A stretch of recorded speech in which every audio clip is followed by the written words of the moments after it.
யாரை பத்தி புறம் பேசுவதில்லை, யாரை பத்தியும் கோல் சொல்லுவதில்லை, யாருடைய மானத்தை என்ன செய்வதில்லை, வாங்குவதில்லை. இதுல கவனமா இருக்கணும். ஆனா இதுல சர்வ சாதாரண தவாஃப் பண்ணிக்கண்டே உம்ரா வராதவன லிஸ்ட்டை பேசுறது.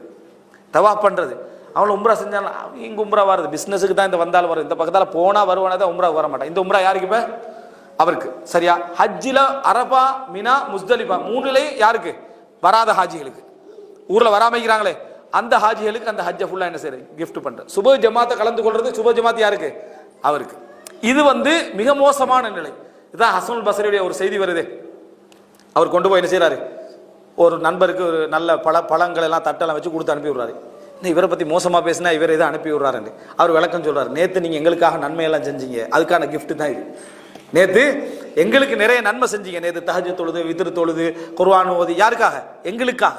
உண்மையிலே ஒரு அடியான் இஹ்திசாப் பண்றதுலே உச்சகட்டம் என்ன தெரியுமா? என்னை பத்தி ஒருத்தர் பேசிட்டாருன்னா கோபமே படக்கூடாது. அவரை நினைச்சு இறக்கப்படணும். அவர் மறுமையில அழிஞ்சு போறாரு, அதை நினைச்சு இறக்கப்படணும். அவருக்கு உபதேசம் அது வேற. எங்களை நினைச்சு கோவப்படக்கூடாது. இதெல்லாம் எங்களுக்கு இலவசமா கிடைக்கக்கூடிய அமல்கள். எங்களுக்காக ஒத்த அமல் செய்யறா அதை விட ஒன்று வேணுமா? இந்த ஆயுள் மாதிரி உங்களுக்கு நூஹ் அலைஹிஸ்ஸலாத்துடைய ஆயுளும் மூசா அலைஹிஸ்ஸலாத்து காலத்துல ஆயுள் மாதிரி ஆயுள் வேணுமெண்டா நம்மளை பத்தி நிறைய பேர் பேசுறதா என்னது அதனுடைய மிக முக்கியமான ஆயுள் என்பதை நம்ம என்ன செய்ய வேண்டும்? புரிந்து கொள்ள வேண்டும். ஆனா இது ஒரு முக்கியமான விஷயம் இருக்கு.